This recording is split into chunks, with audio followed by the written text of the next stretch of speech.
Good morning guys. আজকে চলে আসলাম আরেকটি নতুন ভিডিও বা ব্লগ, যাই খুশি বলতে পারো।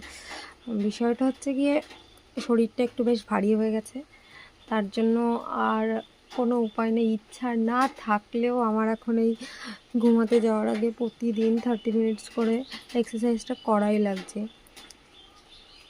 গাইস, এত ওজন যদি বেশি হয়ে যায়, এদিকে আমি খাওয়াও ছাড়তে পারছি না, কিন্তু খেতে গেলে আমাকে এইটুকুন এক্সারসাইজ করতেই হবে, নাহলে আমি অলরেডি আলুর বস্তা পটলের বস্তার মতন আমি হয়ে যাচ্ছি।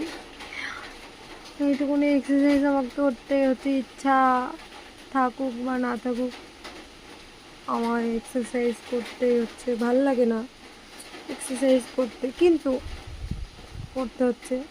তাই আজকে আমি একটু ভাবলাম প্রতিদিন যে এক্সারসাইজগুলো করি সেগুলো তোমাদের সাথে একটু শেয়ার করে নিচ্ছি। কে ভাই, খেতে তো কত ভালো লাগে, কিন্তু খাটতে ভালো লাগে না।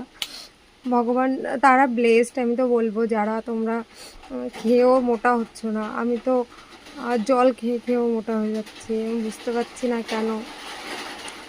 এখন আমার নিজেকে, আমি ভালো ভালো খাবার খাবো বলে আমার এইটুকুনি এক্সারসাইজ আমার করতে হয়, কিন্তু সত্যি কথা বলতে আমার এক্সারসাইজ করতে একটু ইচ্ছা করে না। যাই হোক, দেখা হচ্ছে পরের একটি ভিডিও বা ব্লগে। ততক্ষণ ভালো থেকো, বাই।